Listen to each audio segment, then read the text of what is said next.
قسم کی تعریفات، تحمیدات، تمجیدات، قولی عبادات، مالی عبادات، جسمانی عبادات، نماز، زکوٰۃ، حج، قربانی، سب اس وحدہ لا شریک کے لیے خاص ہے۔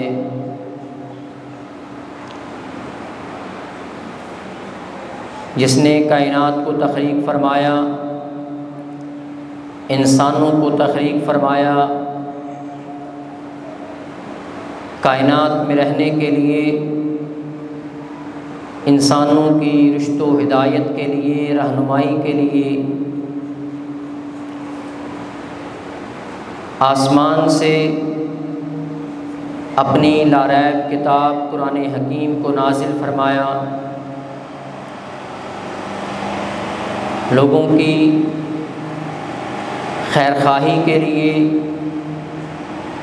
رہنمائی کے لیے انبیاء کرام علیہم السلام کا سلسلہ شروع کیا۔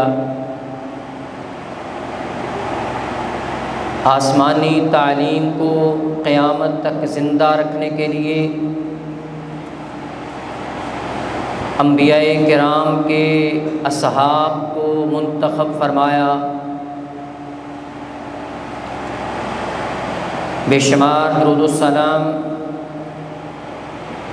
امام الہدیٰ، امام الاتقیاء، خیر الورا، حضرت محمد الرسول اللہ صلی اللہ علیہ وعلی آلہ وسلم کی ذات مقدس و مطہر کے لیے، جنہوں نے عرصہ قلیل میں تھوڑے سے وقت میں ایک ایسی جماعت کو دین اسلام کی تبلیغ و اشاعت اور حفاظت کے لیے تیار فرمایا، کہ جس جماعت کو کائنات کے رب نے اپنی جماعت قرار دیتے ہوئے فرمایا، اولئک حزب اللہ الا ان حزب اللہ هم المفلحون، کہ یہ صحابہ مصطفیٰ یہ اللہ کی جماعت ہے، اور جو اللہ کی جماعت ہو، جس جماعت کی نسبت اللہ کی طرف جڑ جائے، وہ جماعت کامیاب اور کامران ہو جاتی ہے۔ جس طرح خالق کائنات نے انبیاء کرام کا انتخاب فرمایا، اسی طرح نبی کے صحابہ کا انتخاب بھی خود اللہ رب العالمین نے فرمایا، جس کی ایک دلیل کہ جب رحمت کائنات، رحمت للعالمین نبی نے عرش کے مالک سے دعا کی کہ اللہم اعز الاسلام باحب هذین الرجلین الیک بعمر بن الخطاب او بعمر بن ہشام، کہ یا الہ العالمین، اسلام کی عزت کے لیے، اسلام کے وقار کے لیے توقیر اسلام کے لیے مکہ میں سے دو اشخاص جن پر میری نظر پڑتی ہے، ان میں سے وہ فرد دونوں میں سے جسے آپ منتخب فرمائیں اور جو آپ کے نزدیک محبوب ہو، جس کی وجہ سے اسلام کو عزت مل جائے، اے اللہ اس فرد کو اسلام کی دولت سے مالا مال فرما دیجیے۔ دعا قبول ہوئی۔ دو افراد کا نام بھی رحمت للعالمین نبی نے زبان سے لیا، ایک عمر بن ہشام یعنی ابو جہل، اور ایک عمر بن خطاب رضی اللہ تعالی عنہ۔ اللہ رب العالمین نے ان دونوں میں سے اسلام کی عزت کے لیے جسے منتخب فرمایا، اسے حضرت عمر بن خطاب رضی اللہ تعالی عنہ کہا جاتا ہے۔ اس حدیث سے اس بات کا بھی علم ہوتا ہے کہ جو اللہ کو محبوب فرد تھا، جو شخصیت اللہ کو پسند تھی، وہ سیدنا عمر رضی اللہ تعالی عنہ کی تھی۔ اور پھر اگر اس دعا کے الفاظ پہ غور فرمائیں کہ فرمایا اللہم اعز الاسلام، اے اللہ اسلام کی عزت چاہیے، اسلام کا غلبہ چاہیے، اسلام کا وقار چاہیے، تو کائنات کے رب نے اسلام کی عزت کے لیے اسلام کو چہار دانگے عالم میں پہنچانے کے لیے جس شخصیت کا انتخاب فرمایا، اس شخصیت کو عمر فاروق رضی اللہ تعالی عنہ کہا جاتا ہے۔ اور یہ دعا، اس کا ایک ایک لفظ، ایک ایک حرف مکمل طور پر اللہ کی بارگاہ میں قبول ہوا۔ تبھی تو سیدنا عبداللہ بن مسعود رضی اللہ تعالی عنہ کہا کرتے تھے کہ سیدنا عمر رضی اللہ تعالی عنہ کے اسلام قبول کرنے سے جو اسلام مسلمان دار ارقم کے اندر تھے، وہ مسلمان، وہ اسلام دار ارقم سے نکل کر بیت اللہ میں پہنچا، اس وقت پہنچا جب سیدنا عمر فاروق رضی اللہ تعالی عنہ دائرہ اسلام میں داخل ہوئے۔ سیدنا عمر رضی اللہ تعالی عنہ قبول اسلام کے بعد کہا، اے اللہ کے نبی، اب ڈر اور خوف کے ساتھ بیت اللہ کا طواف نہیں ہوگا، اب نمازیں دار ارقم کے اندر نہیں پڑھی جائیں گی، اب عمر آ چکا ہے، عمر کے آنے سے اب کفر پہ زوال آئے گا، عمر کے آنے سے اسلام کو وقار ملے گا، اب عمر کے آنے سے مسلمان بیت اللہ میں جا کر نمازیں ادا کریں گے، اور سیدنا صہیب بن سنان رضی اللہ تعالی عنہ کہتے ہیں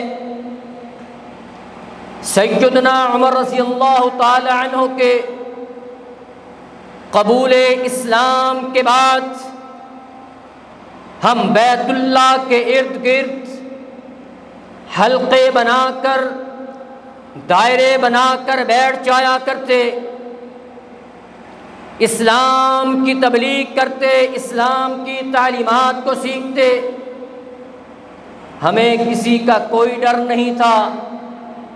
کیونکہ ہمیں پتہ تھا کہ اب سیدنا عمر وہ مسلمان ہو چکے ہیں، ہمیں کوئی اب تکلیف نہیں دے سکتا۔ اسلام کو عزت سیدنا عمر رضی اللہ تعالی عنہ کے قبول اسلام کے ساتھ ملی، جس طرح اسلام کو عزت ملی قبول اسلام عمر کے ساتھ، اسلام نے بھی سیدنا عمر رضی اللہ تعالی عنہ کو عزت عطا کی۔ کیا عزت عطا کی؟ سیدنا ابو موسیٰ اشعری رضی اللہ تعالی عنہ وہ بیان فرماتے ہیں کہ میں ایک باغ کے اندر تھا، اور اسی باغ میں رسول رحمت بھی موجود تھے، اور اس باغ کا دروازہ اس کے پر دستک ہوتی ہے۔ نبی علیہ السلام نے فرمایا ابو موسیٰ افتح لہ وبشرہ بالجنت، جاؤ دروازہ کھولو اور جو اندر داخل ہو اسے جنت کی بشارت سنا دو۔ سیدنا ابو موسیٰ اشعری رضی اللہ تعالی عنہ کہتے ہیں میں نے دروازہ کھولا، اندر داخل ہونے والی شخصیت وہ سیدنا ابو بکر صدیق رضی اللہ تعالی عنہ کی تھی۔ میں نے کہا اے ابو بکر، زبان نبوت سے ایک خوشخبری بھی سن لیجئے، رسول رحمت نے آپ کے لیے خوشخبری سنائی ہے کہ زبان نبوت سے آپ کو جنت کا حقدار قرار دے دیا گیا ہے۔ واہ ابو بکر رضی اللہ تعالی عنہ، سیدنا ابو بکر صدیق رضی اللہ تعالی عنہ کے حوالے سے ضمناً ایک بات عرض کیے دیتا ہوں۔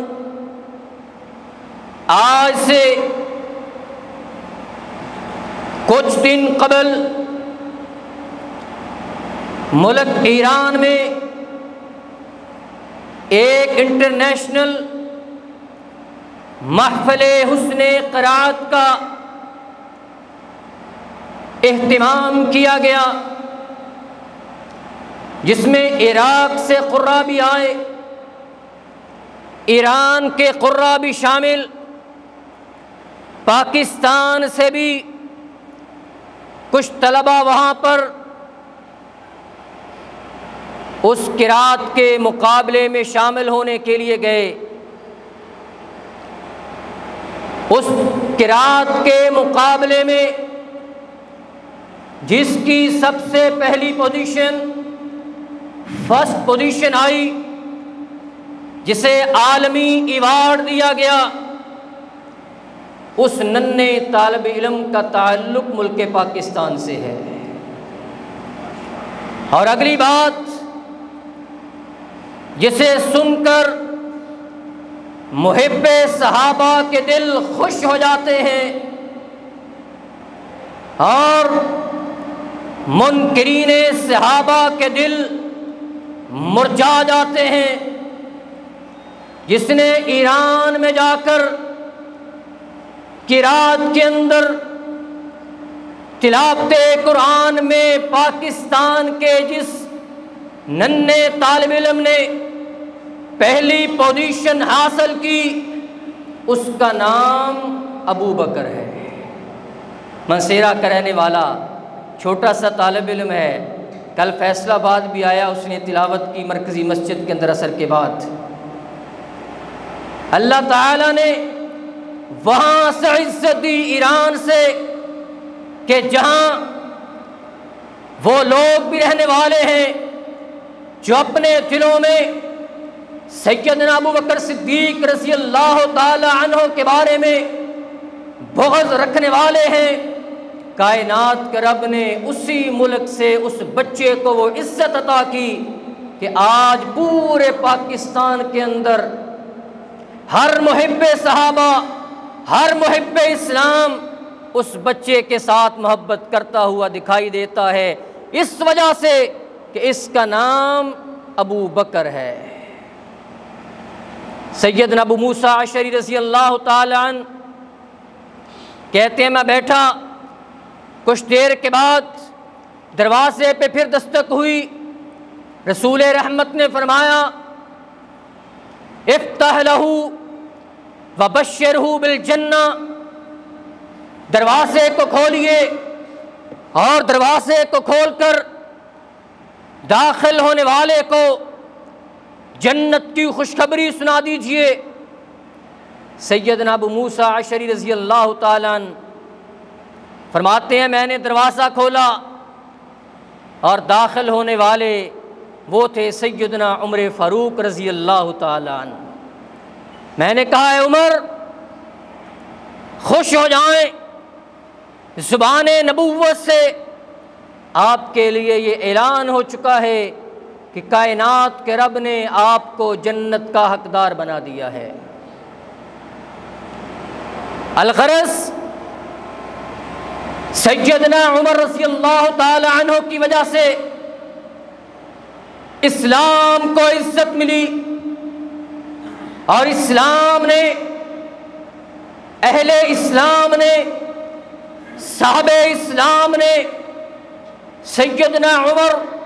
رضی اللہ تعالی عنہ کو عزت عطا کی۔ اسی لیے تو رحمت للعالمین نبی نے ایک دن سیدنا عمر رضی اللہ تعالی عنہ کو مخاطب کر کے فرمایا میں یا عمر والذی نفسی بیدہ، قسم ہے مجھے اس ذات کی جس کے ہاتھ میں محمد کی جان ہے، والذی نفسی بیدہ، نبی علیہ الصلوۃ والسلام نے قسم کھائی اور ان الفاظ سے مجھے پرسوں کی وہ بات ملک پاکستان کی عظیم دانشگاہ جامعہ سلفیہ فیصل آباد، وہاں کے ایک استاذ کہ جنہیں 38 سال ہو چکے، 38 سال حدیث کو پڑھاتے ہوئے وہاں پر ہو گئے، اور معمول کے مطابق پرسوں بھی پڑھانے کے لیے آئے، اپنے پیریڈ لیے پڑھائے، چوتھا یا پانچواں ان کا پیریڈ ہے ایک کلاس میں، تیسری کلاس کے اندر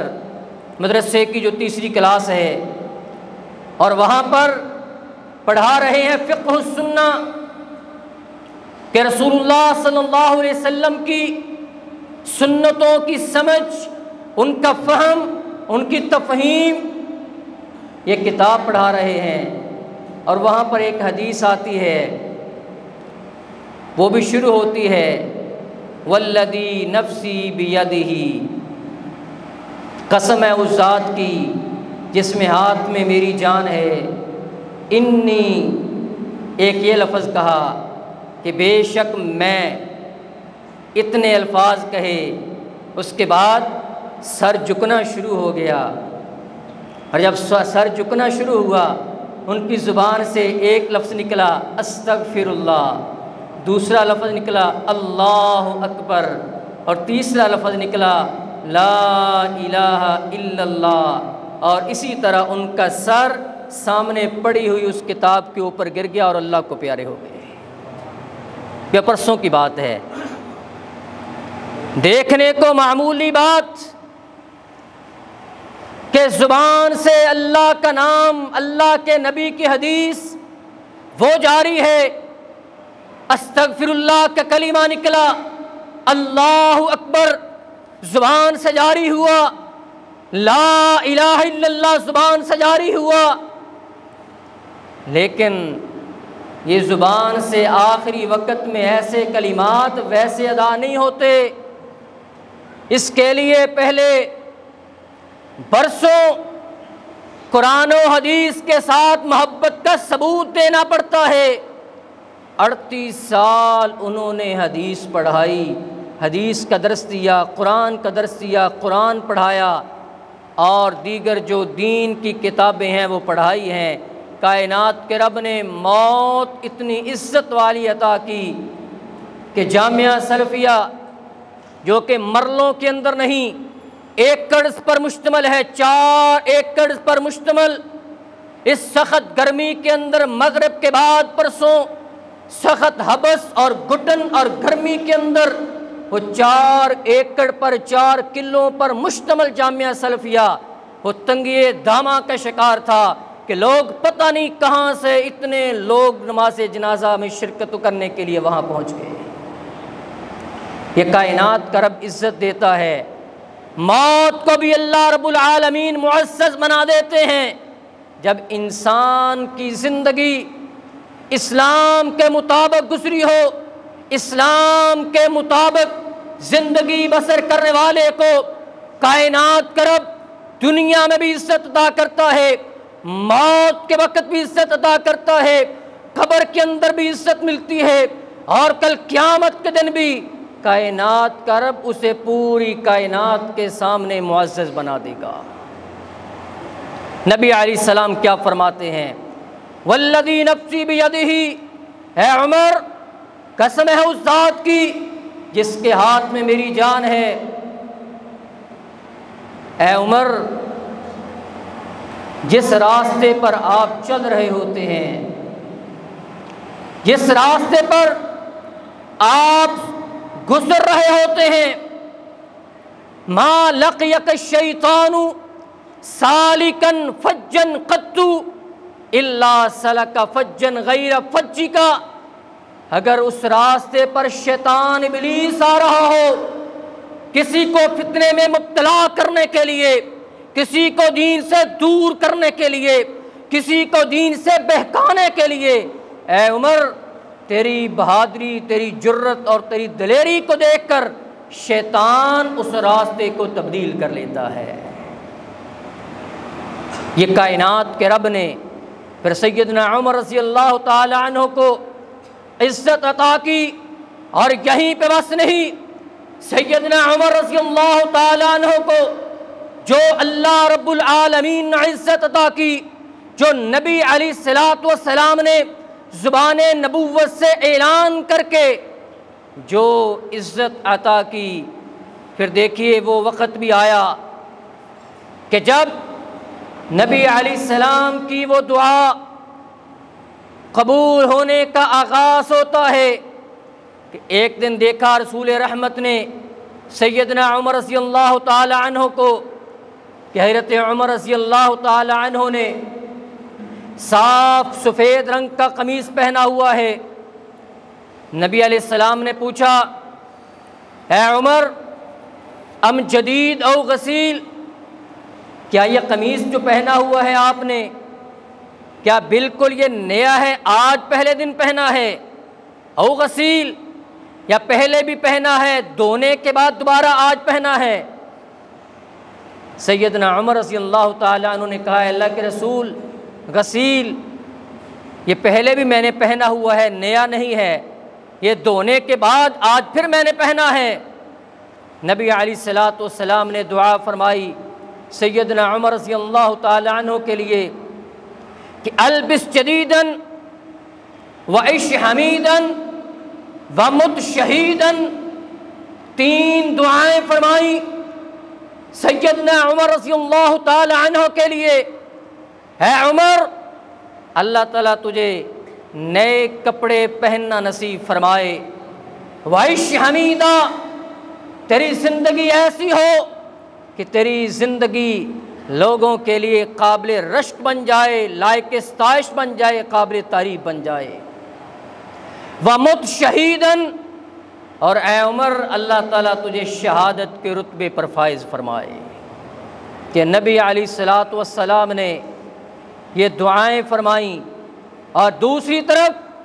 سیدنا عمر رضی اللہ تعالی عنہ وہ خود بھی دعا کیا کرتے تھے کہ اللہم ارزقنی شہادۃ فی سبیلک، اے اللہ مجھے موت آئے تو تیرے راستے کے اندر شہادت کی موت آئے، واحیی بلدی رسولک، اور میری زندگی گزرے رسول کے شہر مدینہ الرسول میں گزرے، اور مجھے موت آئے تو وہ مدینہ الرسول، رسول کے شہر کے اندر مجھے موت آئے۔ یہ دعا کیا کرتے تھے۔ لوگوں کے ذہن میں آتا تھا کہ جنگیں تو باہر ہوتی ہیں، لیکن یہ ایک ایسی دعا ہے کہ شہادت کی موت بھی ہو اور مدینہ منورہ بھی ہو، مدینہ الرسول بھی ہو، لیکن دعا تھی، ادھر نبی علیہ السلام کی دعا تھی اور ادھر سیدنا عمر رضی اللہ تعالی عنہ کی دعا تھی۔ اللہ تعالیٰ نے دعا کو قبول فرمایا، سیدنا عمر رضی اللہ تعالی عنہ کو زندگی بھی مدینے کے اندر عطا کی، اور جب آخری وقت آیا تو مدینہ الرسول ہے، مدینہ النبی ہے، مدینہ منورہ ہے، اور صرف مدینہ منورہ نہیں، مدینہ الرسول نہیں، بلکہ مسجد نبوی ہے۔ صرف مسجد نبوی نہیں بلکہ مصلی نبوی ہے۔ نبی علیہ الصلوۃ والسلام کی مسجد میں وہ جگہ جس جگہ پر رحمت کائنات کھڑے ہو کر نماز پڑھایا کرتے تھے، اسی جگہ پر کھڑے ہو کر سیدنا عمر رضی اللہ تعالی عنہ فجر کی نماز پڑھا رہے ہیں، اور آگے ایک انسان مجوسی ابو لولو فیروز، وہ پہلے سے اندھیرے میں چھپا ہوا ہے، اور اس کی سازش ہے کہ سیدنا عمر رضی اللہ تعالی عنہ پر نماز کی حالت میں حملہ کیا جائے۔ اب بہادری دیکھیں سیدنا عمر رضی اللہ تعالی عنہ کی، کہ سیدنا عمر رضی اللہ تعالی عنہ پر نماز کے علاوہ کوئی حملہ کرنے کی بھی جرت نہیں کر سکتا تھا۔ فجر کی نماز ہے، وہ آگے سے اس کے پاس دو دھاری خنجر ہے، دونوں طرف سے تیز ہے، اور اس نے دیکھا وہ آگے ہے، سیدنا عمر رضی اللہ تعالیٰ عنہ نماز پڑھا رہے ہیں، اور اس نے سیدنا عمر رضی اللہ تعالیٰ عنہ کے پیٹ کے اندر آ کر اس خنجر کا وار کر دیا۔ سیدنا عمر رضی اللہ تعالیٰ عنہ کی نماز کے اندر توجہ اور انہماک دیکھیں کہ جب وہ سامنے سے نکلا ہے، سیدنا عمر رضی اللہ تعالیٰ عنہ کوئی پتہ نہیں، پوری نماز کی طرف توجہ ہے، اور اکثر طور پر سیدنا عمر رضی اللہ تعالیٰ عنہ پہلی رکعت میں سورۃ یوسف اور دوسری رکعت میں سورۃ النحل کی تلاوت فرمایا کرتے تھے۔ اس نے وار کیا، سیدنا عمر رضی اللہ تعالیٰ عنہ نے پھر بھی یہ نہیں ہے کہ سائیڈ پر ہو گئے گر گئے، بلکہ اسی طرح اپنے پیچھے موجود سیدنا عبد الرحمن بن عوف رضی اللہ تعالیٰ عنہ ان کے بازو کو پکڑ کر آگے کر دیا تاکہ وہ نماز پڑھائیں، اور یہ خود گر گئے، ان کے جسم سے خون نکلنا شروع ہو گیا۔ ابو لولو بھاگنے لگا، وہاں پر موجود صحابہ کرام رضوان اللہ علیہ مجمعین نے اسے پکڑنے کی کوشش کی، ایک نے کوشش کی، دو نے کوشش کی، لیکن ان کے پاس کوئی اسلحہ نہیں، ہتھیار نہیں، جبکہ اس کے پاس دو دھاری دار خنجر ہے۔ اس نے 13 صحابہ کرام رضوان اللہ علیہ مجمعین کو زخمی کیا۔ 13 صحابہ کرام مسجد نبوی کے اندر اس وقت زخمی ہوئے، اور 13 میں سے 7 صحابہ کرام وہ شہید بھی ہو گئے۔ آخر ایک صحابی حضرت حطان رضی اللہ تعالیٰ عنہ، انہوں نے دیکھا یہ ایسے قابو نہیں آئے گا، تو انہوں نے کیا کیا، اپنے کپڑے کو، اپنی چادر کو اتارا اور اتار کر اس کے اوپر پھینک دیا، تاکہ اس کے اوپر جب پھینکا جائے گا، جب اس کو اتارنے لگے گا تو فوری طور پر میں اس کو پکڑ لوں گا۔ اور ایسے ہی ہوا،